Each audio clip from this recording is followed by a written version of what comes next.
Hey guys, I have a question for you. How do you spread abundance?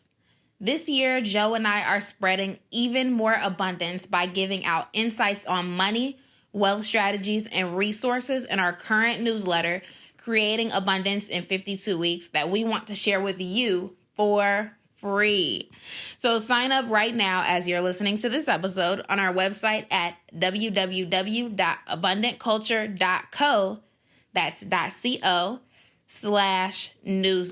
www.abundantculture.co/newsletter. Don't let delay get in the way of your abundant year. Now, back to the episode.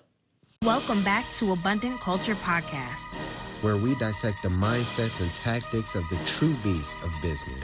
People like Gary Vee, Grant Cardone, and Warren Buffett. All to create a blueprint to experience life more abundantly. This week, we're letting you in on a conversation we were having with an amazing sister duo a couple months back.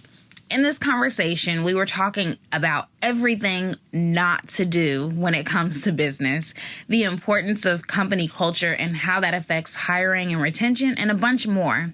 These sisters have been in business for over 14 years in multiple industries, meaning they do know a thing or two. So get ready to listen to and learn from our good friends, Doris and Alice Ng. So hi, Doris and Alice. Thank you again for coming on to the Abundant Culture Podcast. We are so excited to have you because when we talked like a couple of weeks ago, our conversation was so good that we wish we recorded it then. Yeah. But before we get into like all the business intricacies and, you know, all the tips and everything that you guys have, can you tell us the backstory? Like, how did you guys get into business? Alice, would you like to start? So it's actually my brainchild idea. So after reading Rich Dad, Poor Dad, I knew going into a business was something that was literally a must. I actually reread that book a couple times, but that was the first ever journey, and I actually didn't take it to heart. But at that time, I was done with college, and I had a degree in psychology, so it's not a very employable degree because it's so general. And the next thing was, well, what can we do? And what do I know?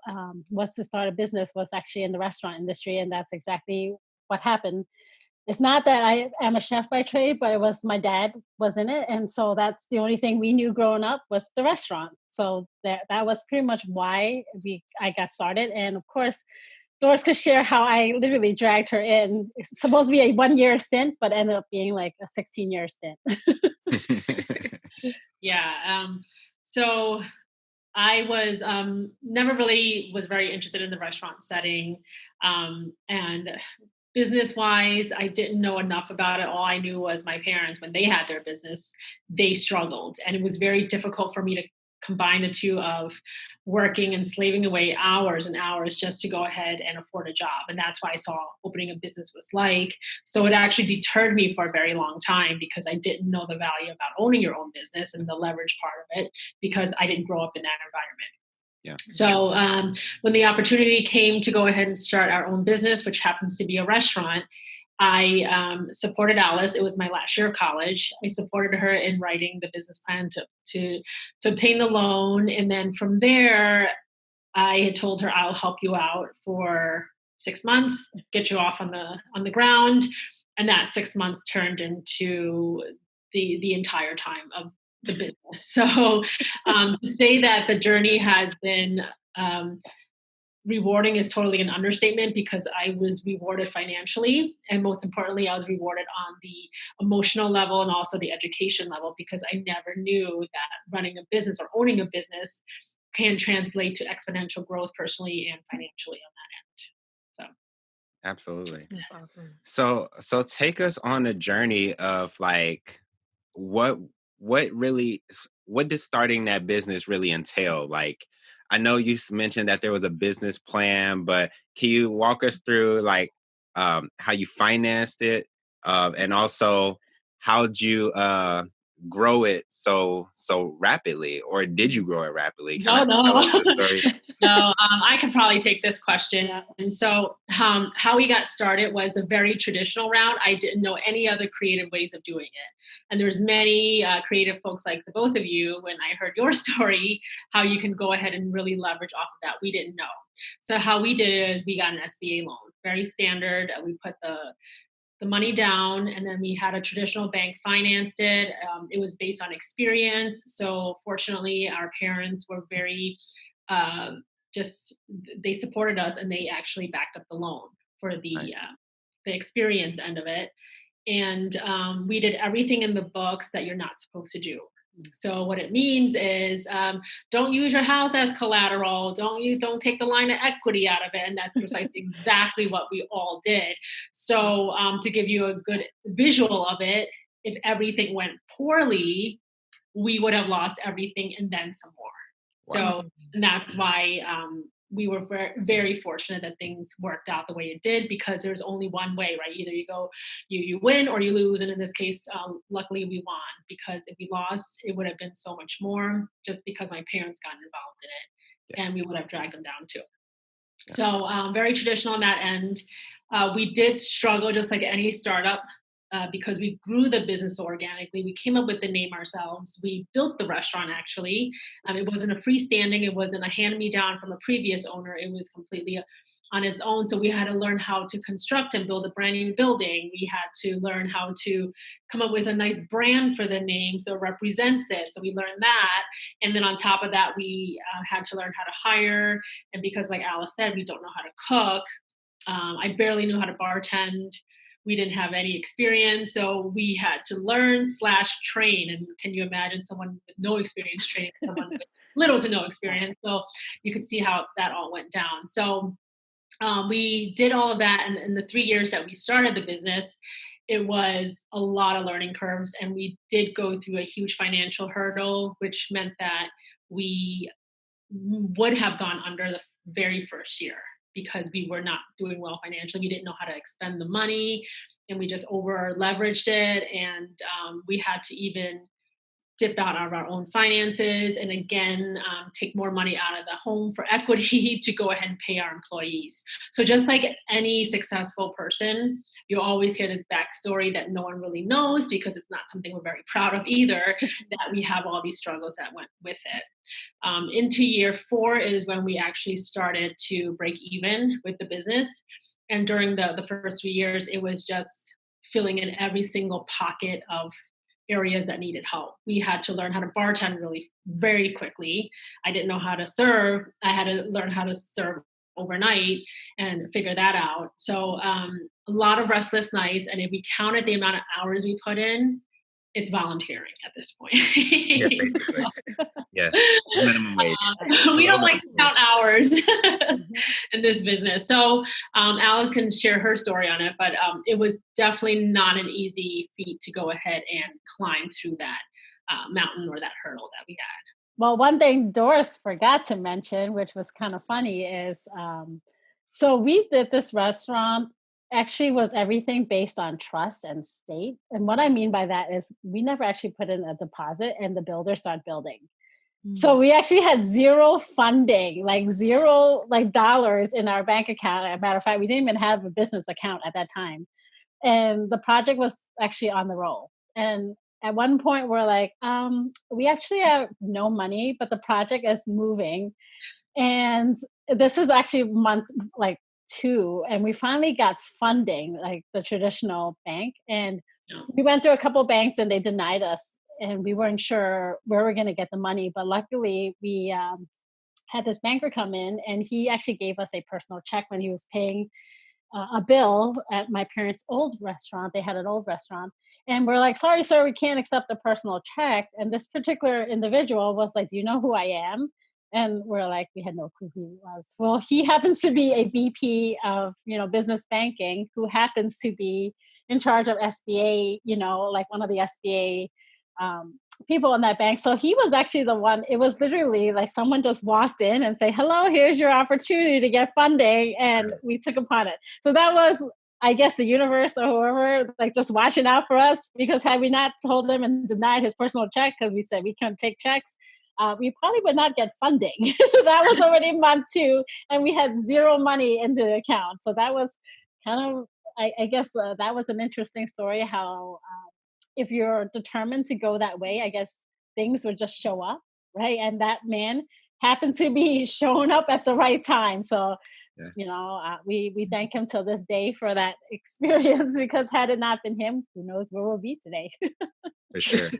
And That's crazy. yeah, and the thing I like about that is I feel like there's some people that have the option to be entrepreneurs, but I feel like it's just ordained for some people, and I feel like the universe will tell you if you're one of those people. Like, no, I don't want you to have a regular job, or I want you to be in this business or have a business. And I feel like the universe has its own way to kind of like, tell you that in a way.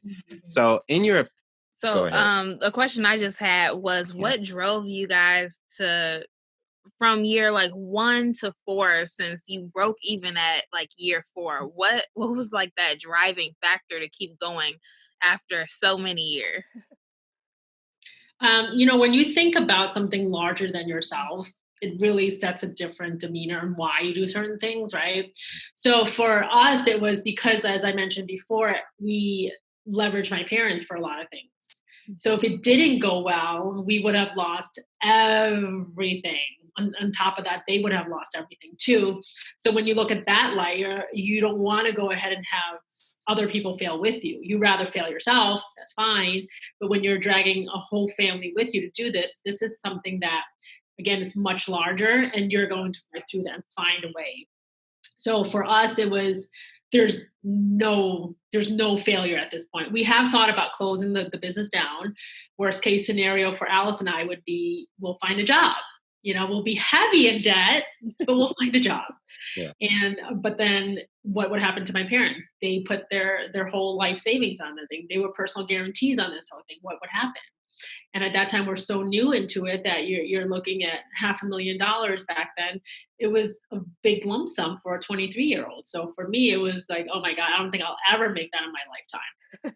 So we said it was not an option. So we had a lot of restless nights. We have thought of many different ways how we could restructure the business to make it more viable. We even thought about going back to my parents' old way of running, and that's when it just dawned on me, no, I can't do that, because I don't want to be like mom and dad working every single day. That's not the whole point of starting a business. I might as well work for somebody else at that point. So no, I didn't want to do that, and we had to just sit down and really reevaluate our purpose. So we really actually drove ourselves first. Like, why are you doing this, Alice? Doris, why are you doing this? There's got to be something deeper than that. And then from there, why did you use the restaurant? Why the leverage for the restaurant? There's many other businesses out there right now. Why this? Why Appleton? Why Ginger Roots? Why all of this? So we had to really kind of chat with ourselves to understand the whole point why we did it. And then from there, we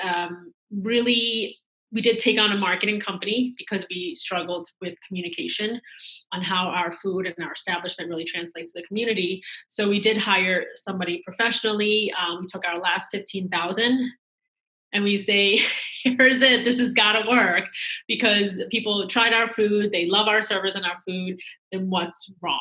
That's what we couldn't answer. So the marketing company came in, they helped us reevaluate the brand. We had new taglines, everything.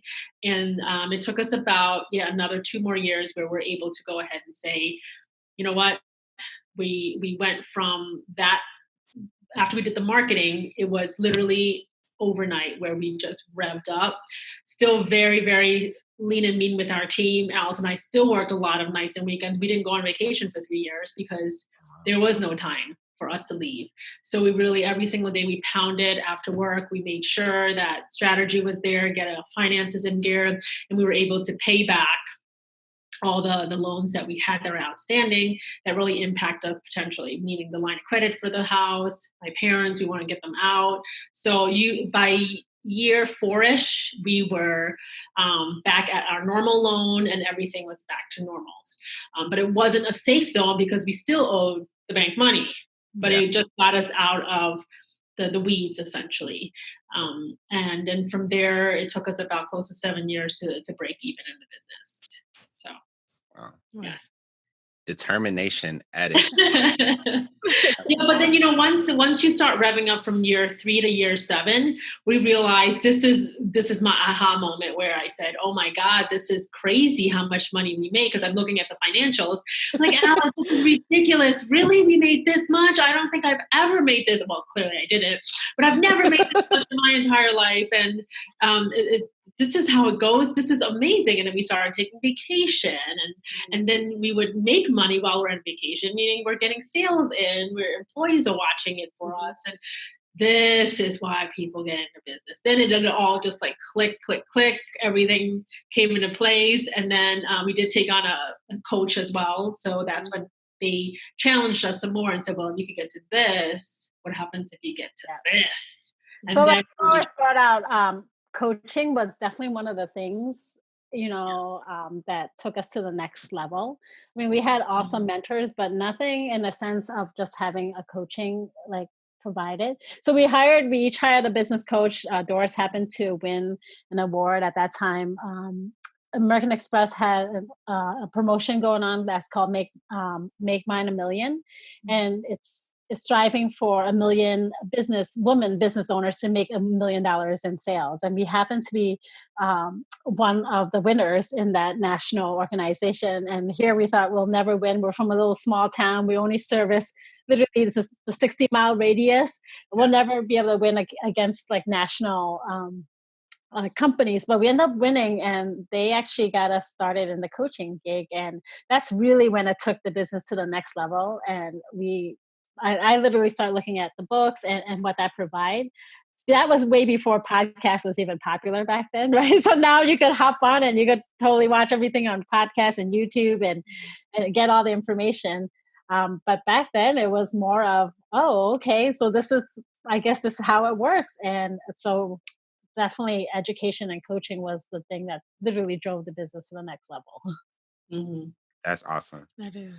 So in your opinion, I hear a lot of things about the restaurant industry just being super, super hard and complicated. I mean, the closest thing I've been is the coffee shop, and there are definitely things about it that are definitely complicated. But the restaurant industry as a whole, what do you believe makes that specific industry so complicated in order to succeed in? Like, did you have any problems that were specific to the restaurant industry that made it so hard to really grow that business? Yeah, I mean, with our business, we had a full service restaurant. So kind of illustrate the restaurant. It was full service. It was about close to 5,000 square feet, including the patio space that we expanded a few years ago. So it was a good chunk of size and a lot of square footage that we had to cover. And then also we tapped into basically every single market as far as types of type of sales outlets for the restaurant. So we were involved in all of those. We were open 7 days a week. And the business grew on many different levels in terms of not just the dine-in. So we had a full dine-in service. We had catering, and that amounted to about 33% of our business. So catering and delivery, carry out. And then we also did private parties. We also did a different bar venues because we had another little separate bar area. So it really kind of kept us going on many different occasions. We were busy essentially 7 days a week. Even weekdays, and looking back, weekdays on Tuesdays, it's guaranteed a 20-minute wait. Weekends, it's for sure an hour wait. So, for us, we built it to a point where physical space-wise, we were nearly outgrowing it. And never in Alice and my entire life would we say every single area of the building is full. I mean, the employees are complaining they don't have enough space to work in, but we didn't want to exhaust too much space for them because we wanted more sales in, and therefore we wanted to really make our dining room really big. And that's one of the reasons why we expanded the patio.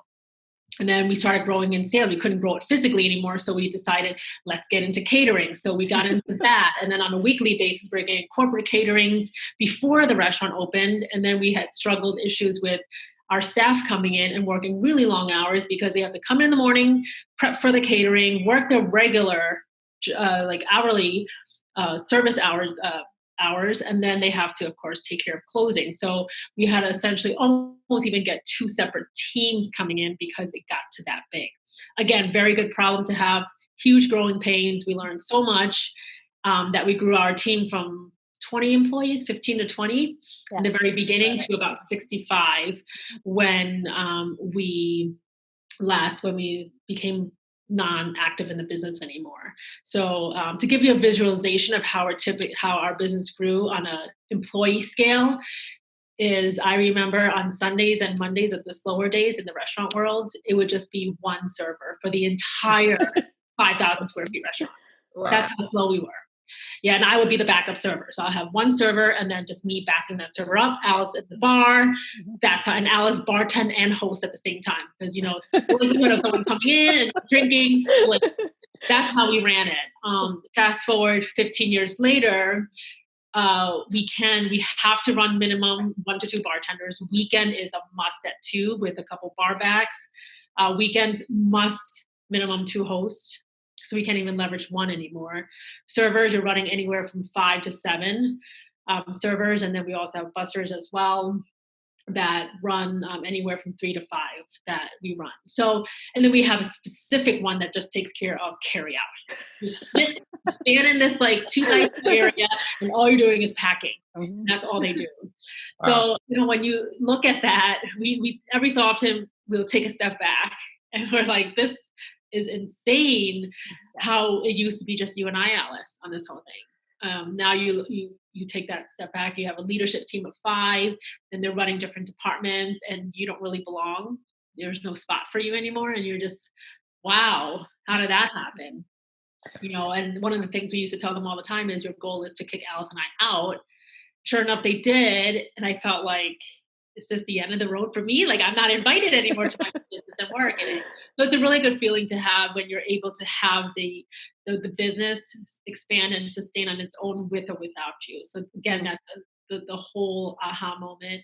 This is what it's like to be an entrepreneur. Yeah. And I think another hard part too was because, like Doris said, we had such a large team. We also had a large age gaps or age groups. And then also culturally, we have different things going on. So that was, from a personnel standpoint, that was definitely challenging, especially in the restaurant setting. When you're dealing with everybody from 16 to someone as old as like 65, you know, like we have senior chefs there, you know, so everybody's all on different generational like planes. And I think that was actually the hardest part, was actually working or making the team work together. Here you have maybe an 18-year-old who's a beginning chef, and here you have someone who's, you know, 50 that's been in their lives telling them what to do, but the, you know, 18-year-old might want to bring, you know, new technology or a new like technique. And of course the old chef was like, nope, this is how we've been doing it, this is how we're going to do it. And so that was probably the hardest part, was just to get them to see eye to eye and that both of these will work. It's just, you know, what will work for the particular business at that time, right? So that was probably the biggest challenge, was personnel. For sure. Yeah. But I think it's very cool when you can really have all of those different personalities and backgrounds that are very different come together, because one thing me and Jasmine have been kind of thinking about in business is, how do we create a culture where in a business the best idea wins, regardless of what department or what person it actually comes from. And I feel like, you know, I feel like it could be really complicated to, you know, bring a 18-year-old person from the South Side and maybe a 50-year-old person from the North Side together and work together in the same business. But I feel like there's definitely perks that come with that if you can actually make it happen. Yeah. I think that's really cool. And there is, and the biggest thing is, you brought up a really good point too on that, Joseph. It was, we didn't really know much about culture when we first started the business. It was probably, I would say, into year 10 of the business or so, we started learning what it means to build a culture. And once we did, we defined it. We actually have our quarterly meetings with the team where we involve everybody to come in and we actually have these little culture business cards that we make people carry. So it has a little hole in it. It just has 5 words that describe us and then what it really means in a couple of sentences. And we always had it, but we just never told them. So it was an eye-opening experience when we found out that, having a business is about inclusion, engagement, and all that stuff. That why do people stay with you as employees or team members? Why do they stay with you? It's really largely the involvement with one another. It's the inclusion, the importance, the significance of being a part of it. So we actually heavily drove on culture the last few years of the business, and for that we had a much higher retention, and you get a lot of buy-in from the team that way, instead of just like you were saying, this is how it is, this is how it's going to go, whether you like it or not. That's just how we run it. And we learned it very much later in the game. We didn't realize it, that it is a huge thing with culture. So when we do our interviews, actually, half of the interview is based on culture as well. We define what we are, and we say to you, if you don't see eye to eye with us, if you don't see this as a matching company, I invite you to not continue on the interview, and then good luck with finding another restaurant position. There's many out there that are just as good as we are, if not better as well, but we are who we are. If you find it aligned with us, then great. So that actually helped us out when it comes down to hiring and also retention. So very good point on that. Yeah. And I love that you guys wrote it down on a card and made people really carry it with them. That's something that we, I would say that's probably one of the good things that the military did with us. We felt that it was kind of annoying when we were in there, but then like understanding what company culture is now currently, I'm like, man, that's a great idea. And I just realized that even though we're working to kind of form this company culture, that we never really actually defined it. I don't think we ever gave it like words and actually described what we wanted. I mean, we've been doing an okay job forming it, but I feel like defining it will just be a much better idea. So I even learned something. Yeah, for sure. Definitely. It helps with when it comes to reprimanding. That is like the easiest way to reprimand. Yes. I mean, it is, you let them know, hey, Joseph, things are not working well right now. We said integrity is one of our biggest models over here. Clearly, you stole money. I'm sorry, you're not part of the organization now. So, I mean, it's just so cut and dry that I don't know why we didn't implement this sooner, Yeah. So it definitely makes the decision-making so much easier when it comes down to it, because when we have disagreements, when we agree to disagree, which happens all the time, we just go back to our mission, our vision, our culture. What's the whole point of it? Why are we making this decision? Why are we spending this expense? Is it really supporting our overall mission, vision, and our goals for the company? And if it is, yeah, we should invest in it. If it's not, then no. And like they were saying, from the culture, we actually develop marketing strategy avatars for it. So we have like an avatar for the business, and every time we make a business decision, everything is based on the culture, the value, and the mission, and then also our avatar. So our avatar happened to be Jennifer. So I always like to laugh at like this Jennifer comes in. So would Jennifer like to buy this, or would Jennifer feel correct if this was done this way? So yeah, with that culture, totally everything has been. It makes it super easy, to be able to do that. Yeah. Absolutely. Yeah. Yeah. So you guys sold the business, correct?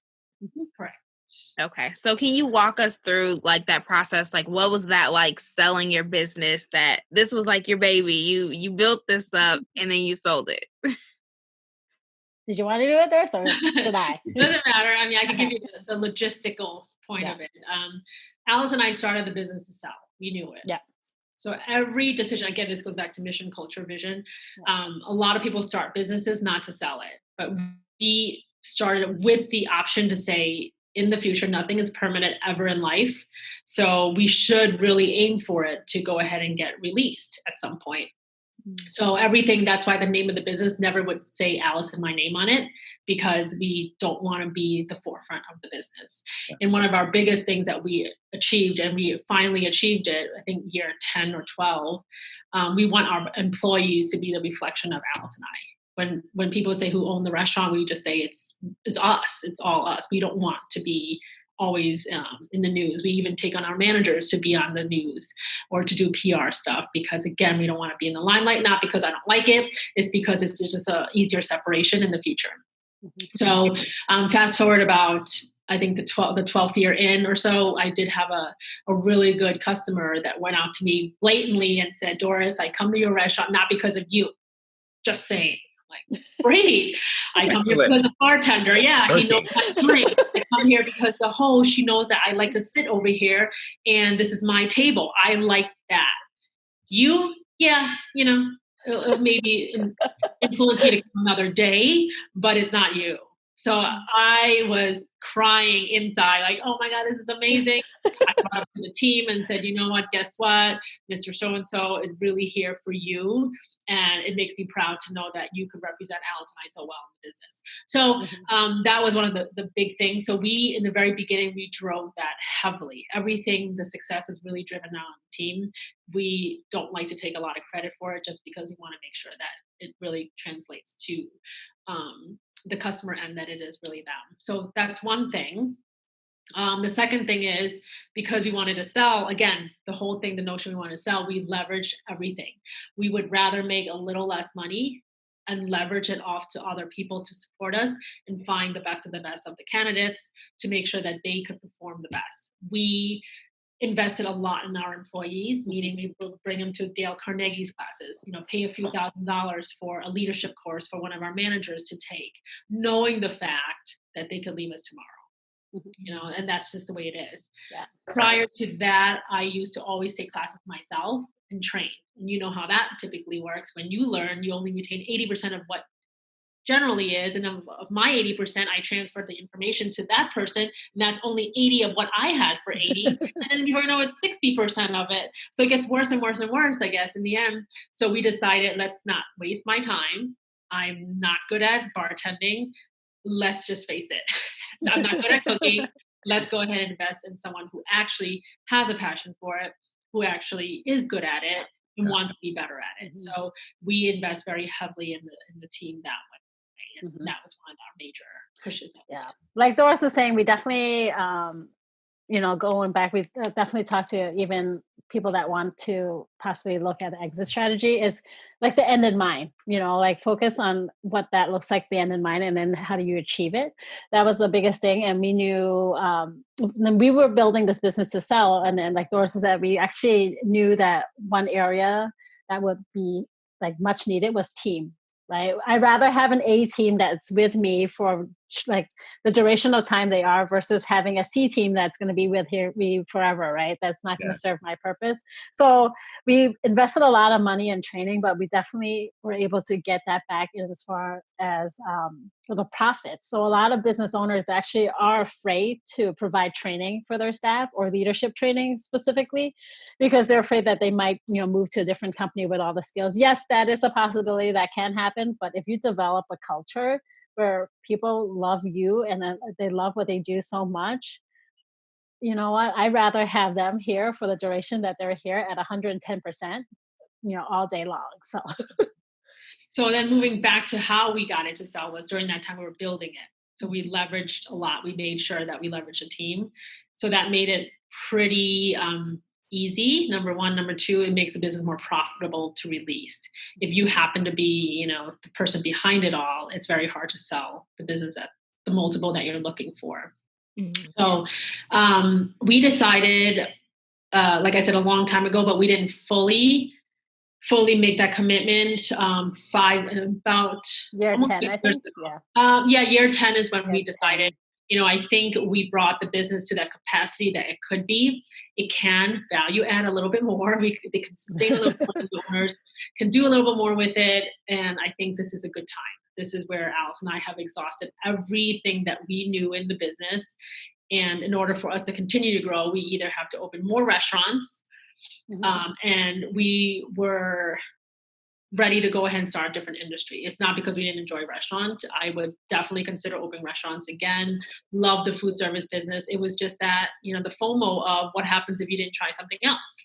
So that's why we decided to may declare that we will go ahead and sell it.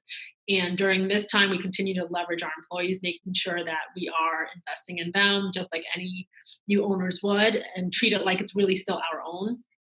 And then from there, we had to really clean up the financials. We had to make sure everything was really tight. Yeah. This is what we're looking to sell. We did have valuation. We did do a couple of business valuation, where we stand right now, where we're looking to sell, what's the gap, and fill the gap in the middle, whether it is driving more sales, having a tighter, efficient operation, whatever it takes. So we did take on someone to support us in recognizing that, because many business owners think their businesses are worth way more than it is. Yeah. Most businesses, they would say, hey, you know, my business did $500,000 in sales, therefore I should sell it for $500,000. That's not true. So that's where most people have to understand. And when they find out, they're like, oh no, this really sucks. I can't sell it for what I'm looking for. I can't retire now, or I can't do this. And then they stop. And then they're like, you know what? I just go back and operate the business because I can't get out of it now. We saw that in the beginning stages too. This is a little challenging. I thought we were going to make this much, but we're not. Our next strategy was, well, how? Yeah. How can I sustain this one restaurant and make it even more profitable so it can double up the multiple of the business? And in many single operations, it's usually a multiple of anywhere from 1 to 3. And obviously franchises, they can go into multiples of 5s or 7s, depending on where they sit. So we want to be in that higher multiple. Well, how do we get there? And that's why we decided to drive catering. We want to have a leaner team. Let's go ahead and really drive those. So we really focused heavily on catering the last few years, and eventually it took up 33% of the business, which is amazing because it paid for our rent, paid for our expenses, and everything else is kind of like free money, I guess. It's icing on the cake, right? As I was saying. So that's on a logistical standpoint. You have to be ready for it. You do have to declare it, and you cannot say, tomorrow, I wake up tomorrow and say, I'm going to sell. Unless you got really lucky. There are some people that have been in business and all of a sudden private equity group decides to take them in and I'm going to buy them for $12 million. And then you're like, yay, you know, but it happens like 1 in 100 or even more than that. So expect that it's going to take some time for you to build it, especially if you're looking to sell it at a price range you're looking for, or much higher than what you can get it for. I think it took us about, anywhere. I mean, I expected real results is 3 to 5 years. If someone's looking to exit their business, they expected to plan like 3 to 5 year exit strategy. So it took us about 5 years just to get to, like Doris said, the multiple, figure exit. So it was a 5-year strategy, but don't expect overnight, because at least not for top dollars. If you're looking for top dollars, it doesn't happen that way. So absolutely, for sure. So, that's how we did it. So, I mean, if you want to know a little bit more specifics about it, who are the people involved? Clearly, selling your business is not a one-sided thing. You do need to have a good team in place to make it work out. For sure. Because we involve a lot of people to make the deal work. Yeah. Definitely. So one thing I was wondering is if you guys could like really go back in time and pick and choose what you could improve, is there anything that you would improve? And if so, what would those things be? What would those things look like? For me, it would be, I should have been less scared and less reserved. And I naturally am. Up to 2 of us, I'm more of the reserved one that gets anxiety and said, oh, I don't think we could do this and all that. But if I could tell my younger self when I was operating the restaurant, we should have hired experienced people. And one of the fears I had in the very beginning was, because I started the business at 23, I was afraid of what the older folks would think of me, that I wouldn't be as trustworthy, I won't be as credible. So if I was working with a 40-year-old or so, I would be nervous because why should you listen to me? So I was doubting myself the entire time, which you shouldn't, because technically speaking, whoever has the drive and the experience at that point is what it is. But being 23 and just starting your very first year, and you're working with someone who's like 40 years old, who has 10 years of tenure experience, clearly, that person can really help you out and leverage you out. But, I didn't see it that way. So I was really afraid to take on people who were age-wise older than me, or even someone who's more experienced, because I was afraid of that they would overpower me and I'm not able to handle it. When in fact, if I take a step back, I should have only taken those people on because I don't know what I was doing. So if I did that level, I would have probably accelerated much faster. And we didn't take on managers in the very beginning because we wanted to save money. Well, that cost us even more money and more time because Alice and I didn't know how to manage. Yeah. So we were learning, we're taking these little like courses, reading books and all of that stuff at night. Like, how do you talk to this person without hurting their feelings? Or is this the legal right way to talk to this person when you reprimand them? So we didn't know any of this. By year 10, we took the plunge and we hired our very first GM, who has way more experience than Alice and I combined. Like, we were a little nervous because she worked for corporate. It's like famous Dave. So this person knows like her stuff. Mm-hmm. And we're like, this is going to help us out because she knows a lot of things. But at the same time, because we don't know much, how is that going to happen? But it was a blessing in disguise. I mean, she brought in so many things to the restaurant as far as employee-wise, sales-wise, operations, that Alice and I would never, ever think of. We had accidents at the restaurant where we had guests that, had physical accidents where they had heart attacks and stuff. I'm like, I don't know any CPR. And she's like, stand back, I got this. I'm like, oh my goodness. And then when it comes down to cooking, she gets her feet wet, her arms, everything going. And she's just not afraid to learn something new. She's got, it's just something different when you have someone with experience versus someone with none. Mm-hmm. And they can really leverage your business to the next level if you take full advantage of their experience and expertise. Mm-hmm. So if I could go back, definitely just go full on out, hire the people that's going to make a difference for your business, and don't worry about they're older than me, they're way better than me, they're supposed to be. Yeah, that's awesome. What it boils down to. I agree with Doris. That was the biggest thing that, looking back, turning the hands of the clock was definitely getting that mentor coaching stuff or management team right away, because that would shaved us like 5 years. Like, literally, I'm just like headache and things that we thought we're saving money, but in reality we weren't. I know I didn't share with you in the beginning, I was the bartender, and mind you, I've never bartended in my life, and here I jumped into my bar. And so I knew it wasn't working when, you get drinks returned. So for a whole month, I actually had drinks returned to me, and we weren't making money. They say the bar is the most profitable area. Well, in our case, it wasn't, because drinks were getting returned. Yeah. But we did, bring on an amazing bartender, and he was actually able to like coach me and how to make drinks. And then at that time, a lot of weekends at Barnes and Nobles too, reading all these like mixology books. But that was how I learned.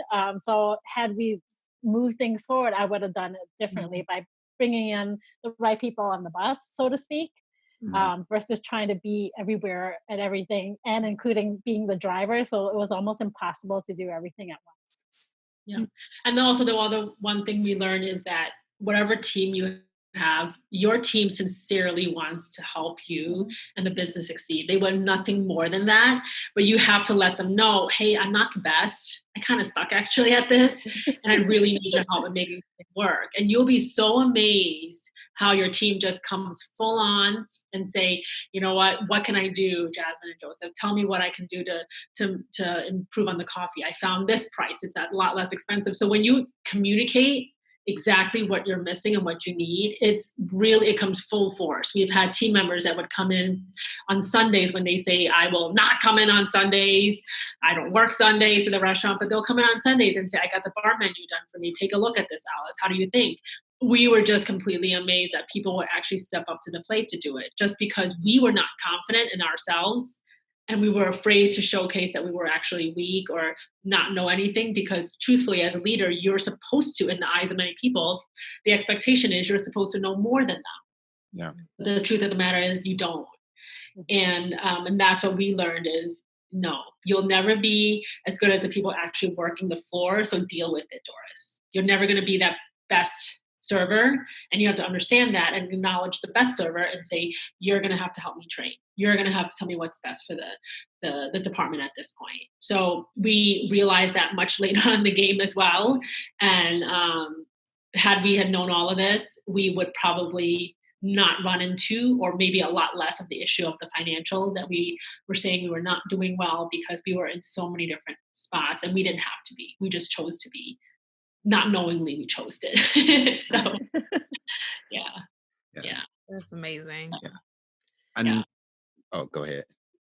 So one of the questions that we had was, how did you guys calculate your margins in the food industry for the people that like don't really know like how to do it or even what it is? Super simple. We actually, it's funny because we train and teach our employees that the P&Ls. There's this book called The Great Game of Business by Jack Stack. I think Jack Stack. Great. It's an old book, but it is amazing because it really it teaches you the great game of business in a game way. Yeah. So we actually taught our employees the simplicity of what it's like to run a restaurant, and we broke down different costs and departments, how they affect them, and then from there they're able to help us control costs together. It's not just an Alice and I thing. But to answer your question about calculating food margins in the food business, it's super simple because in any restaurant, it's just your prime cost, which is essentially your food costs, and your labor. Those are the two biggest things that run in any full service restaurant that you have. That cannot, in our eyes, that cannot be more than 50% of the sales. If it is, you're probably not profiting as well as you should be, and you could be cutting some costs out. For example, a typical franchise or typical major restaurant chain, like we're going to use Darden Restaurant Group, Red Lobsters and Olive Garden. They run anywhere from 12 to 17% return on their sales. Mm-hmm. And for an independent, that's unheard of. You talk to any independent restaurants, we'll be lucky if we broke double digits. Our highest at the restaurant was 15% profit, but we hover around anywhere from 8 to 12, which is extremely good for us. A typical restaurant probably profits 5%. So for every dollar, anywhere between 5 and 8, you get 5 cents back. And that's what we tell our employees. And then most of their jaws drop. Like, really? Because, the bar makes really good money. Sales wise, we're doing this. There's no way 5 cents for every dollar. Yeah. Yeah. So then again, you guys aren't rich the whole time. No, yeah. Not rich right now. How to get there? Help me out. So then it puts into a perspective of, oh shoot, Alice and Doris, you don't make that much. No, we don't. The restaurant doesn't make that much. We like to call it labor of love. We do this because we enjoy the industry. We enjoy the business side of it. But generally, that's how we like to calculate. So to stem off of that, how that resonates to employees is we don't tell the employees the actual amount figure. For example, let's say you did $100,000 in sales this year. It's really hard for anybody to comprehend 100,000 because all of us, including myself right now, still think 100,000 is a lot of money. Mm-hmm. And if we split it, we're still making a lot of good money. But you realize that $100,000, really only $5,000 is profit. So then it really translates to that. So we do everything in percentages. So out of 100%, 50% goes into labor and food, and then the other 50% or 40% would be other operating costs, like the rent and all that. Then we break it down even further and say rent is only 6% of income, this of income. Mm-hmm. So we never really say that because in a person's eyes, it's so much easier to go by percentages, 50%, 10%, 7%. And then every week we would break everything down by department. So the kitchen will get the food costs. And we say our goal is to, we do it very well for food costs, by the way. I don't think every restaurant would say, this is amazing, how do you guys do it? But we run anywhere from 22 to 28% food costs. A typical restaurant out there right now is running 32 to 35%. Mm-hmm. So that we're able to leverage the 10% and move it over to employees. So we hover with the prime cost all the time with that. And, but we explain it to the team to make it really simple. So when they ask for pay increases, they're like, I'm serving, I barely make minimum wage. How do I fit in? Well, this is how you fit in. And we share that quite a bit because we even had employees. We had a busser, I remember. He's like, Doris, we're trying to cut costs for electricity. I realize that our percentages is high for utilities. Can we just shut the lights off at the restaurant from 2 to 3 because no one's here anyways? I said, no. Only for business, we need to. But thank you for thinking. So like he's thinking of that. But thanks for no thanks. Let's go ahead and try to cut other places. I like the The fact is, he's engaged. He's like, I thought about it too, how we can shave it. Yep, that's not, when you go into the bathroom, let's quickly turn it off. And, all that kind of things we were working on. Like, then we got motion sensors for the bathrooms or even things like that, because to keep it on all the time costs money. So let's go ahead and get automatic flushers even we got automatic lights in certain areas of the restaurant to help us out with certain areas that don't really need to have lighting all the time. So the point of it is when you make into a game, it makes a huge difference. So the rewards can be something super simple, like let's go ahead and not have prime costs exceed 50% for this amount of time, and let's have a pizza party. All they really care about is having food. So if that's the driving force and it costs me $15 for a pie, I'm okay spending $15 to save 100, Yeah. So for us, it was a little bit of work for Alice and I to do, but to see them being engaged and to be in the know of what's going on. And so they don't question us and say, where are you taking your money, and being a Scrooge and stashing it away. It really shows them that we're working to the best of our ability, and let's get this thing going. Yeah. We also bonus our managers based on our profit. So you know how you make 5% of the profit. Well, of that, we cut that out and we give it back to our leadership team. So Alice and I technically are not even making that on top of it. So when you look at it, yes, would we rather make less money to have a team that's actually thinking like we are and operating like we are? Yeah, absolutely. To us, money can't buy that. I'd rather be less stressed about that and give away some of my earnings as opposed to just hovering it all myself and then praying that the restaurant is not going to go into flames the next day. Yeah. So like Doris said, we definitely take care of our people, then they will definitely take care of your business, right? So team is like super, super important, and we can't stress that enough. Like especially new business owners, to build like amazing leaders, you have to invest in it. You can't just expect people to just be there with their kindness of their heart to do everything for you. It only works if your kindness of your heart, right, works through that way, so it filters in. So we believe everything starts on the internal end. So like, literally it's the staff that comes first, and followed by your guests, in that order, because if you take care of your people, they will take care of your business. So bottom line. Yeah, for sure. And that's what we stress on, because one of our mission is to create happy memories in a way that creates loyalty for our employees. So what are happy memories? We'll do stuff like, I think one example we had one of our employees, his dad passed away. He didn't tell anybody, but the dad lives overseas. So the team found out. Somebody else, Alice and I knew nothing about this. We actually are not part of a lot of things, but we didn't know anything about it until our GM came up and said, hey, guess what? He's a little bit bummed. If you see him this week, he's kind of bummed. So, I really want to do something for him because he's done a lot for the restaurant. So what happened was I didn't do this, but our GM secretly we use a communication tool called Hot Schedules. No shameless plug here. We don't get paid for it, but we use Hot Schedules. And then she sent out a message and say, hey, let's go ahead and help him out.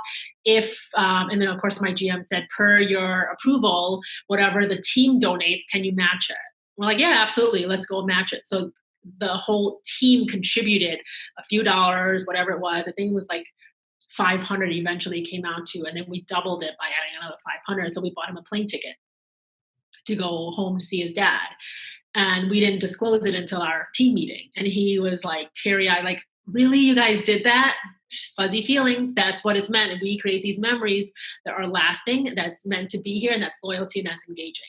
So because of that, he feels a complete attachment to us. So we're not just, I'm not your boss, and you're not my employee. We're a work family now. Now we come in together because we realize that you need to be taken care of. You're not going to be productive. Go home, see dad, take care of what you need to, and come back and do what you need to do to make the business even thrive more. So he was completely grateful and said he wasn't expecting this. His wife came over and wrote a card and thanked us. So long story short, it's stuff like that that makes a difference as opposed to just paying them a paycheck and having them work the hours. So these are some amazing insights. yeah. So what is the number one takeaway that you want someone to walk away from this episode with? Because there's so much that you've given us so far. I don't know. Well, see, Alice is no shameless plug here, but Alice is also an executive coach. So she trains a lot. Like she empowers a lot of our team to actually have something that they could take away from. So someone who's listening to this and maybe starting the business for the very first time is you're never ready. You could say, let me go ahead and start a family first. Let me go ahead and get a job first, get some experience. Let me go ahead. No.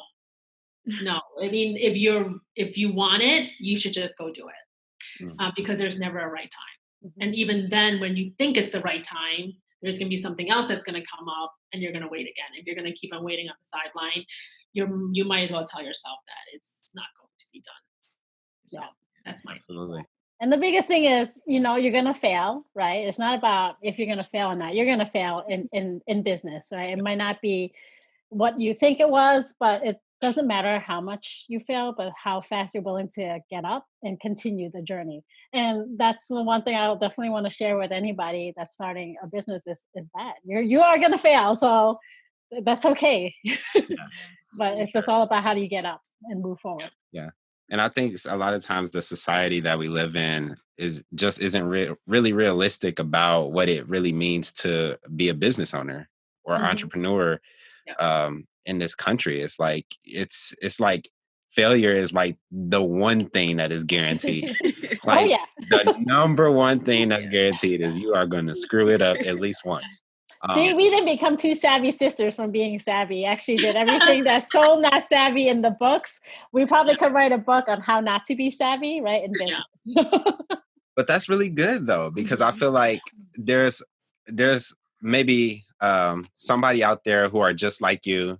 Maybe they're sisters, maybe they're brothers, and they had this idea to start a restaurant and they talked themselves out of it. So now 10, 15 years later, they don't get the ability or the opportunity to be on a podcast and talk about everything that being a business owner has actually taught them. So a lot of times I tell people I would much rather you get started and not be savvy than to be savvy and not get started. Because I know a lot of those. 100%. Those taxi drivers that say, no, that's not how you do it. In fact, have you ever done it before? No, I haven't. Well, great. You need to sit in the back seat then. Right. Yeah. But if anything, I would definitely want people to take away if they're especially in business with a family member, or possibly like yourself, husband and wife team, is to have clear, definitive, goals and positions, because that's the one thing that can get tricky when you're working with family. It's, because it's family, you think everything could slide out the way, but to have actually clear, definitive, defining positions and what that looks like if someone was underperforming. And that was something that was brought up to us by a mentor of ours. They're like, even though you're sisters, make sure you have clear-cut vision of who's doing what and who's responsible for what, like any other person. Otherwise, it'll get really chaotic in the business just because it's family position. And the worst part is if things didn't work out, you still have to see each other during college. Yep. Other business partners, you can at least separate and not like, I have to see you for the rest of my life. So you better make this thing work or amicable in many cases. For sure. So because you all are on the Abundant Culture podcast, we always feel like we have to ask this question to our guests that come on. And it is, whether it's in your business or your personal lives, how do you each like to spread abundance? I like to share everything that I know. So if anybody were to reach out to us, that's something that I just enjoy sharing, whatever I know. Feel free to reach out, because for me, nothing is ever a secret. In many cases, what I know, you probably would take it and reach to another level with it. So that's even better.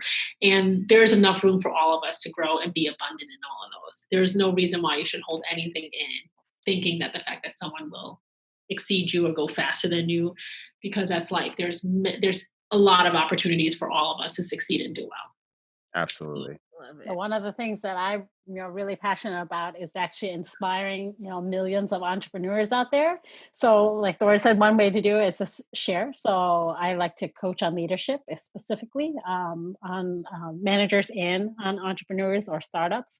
So that's something that I love to do more than anything, is actually show other people how to do it. Mhm. Excellent. I love it. So if somebody wants to get into contact with you, maybe they want executive coaching, or maybe they want to know what you guys are got going on in multifamily, or maybe they want to just really like maybe interview you on another podcast. How would those individuals actually get in contact with each of you? Or maybe you have the same contact information. I don't know how that works, but whichever way. Yeah, we have the same, but because like Alice mentioned before, we both drive on very different parts of the business. In case people didn't know, yes, we recently switched over from hospitality to real estate. So we're active in real estate right now. We do a lot of real estate investing all around the US.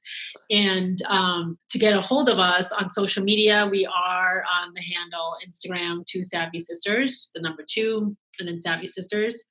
And my email, actually, do you want to just give our shared email, Alice? Yeah, that works. Like Okay. info.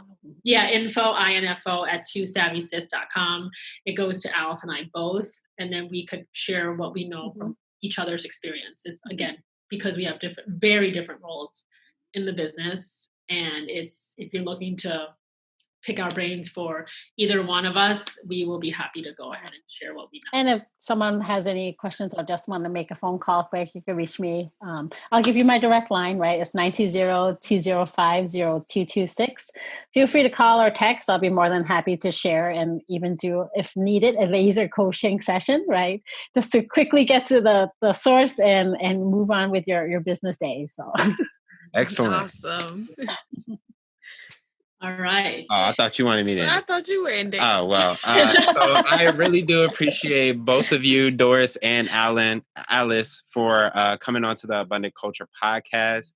We got tons of insights and information, not only about the restaurant industry on its own, but also just business in general. And we love to bring those type of episodes to our audiences. So we really appreciate you coming on to the podcast and being very, very transparent with us, showing us the ups and the downs of entrepreneurship, and just giving us the information and the inspiration that we need in order to be better. cool. Thank you. No problem. Thank you. Yes. So that's all we have for today, folks. I hope you got as much value out of this as we did. Keep in mind, the only way we can improve is through constructive feedback. So remember to rate and review this episode. Also, you are not the only person that needs to know this super valuable information. So be sure to subscribe and share as well. Stay tuned for the next episode. And remember to always spread abundance. Peace.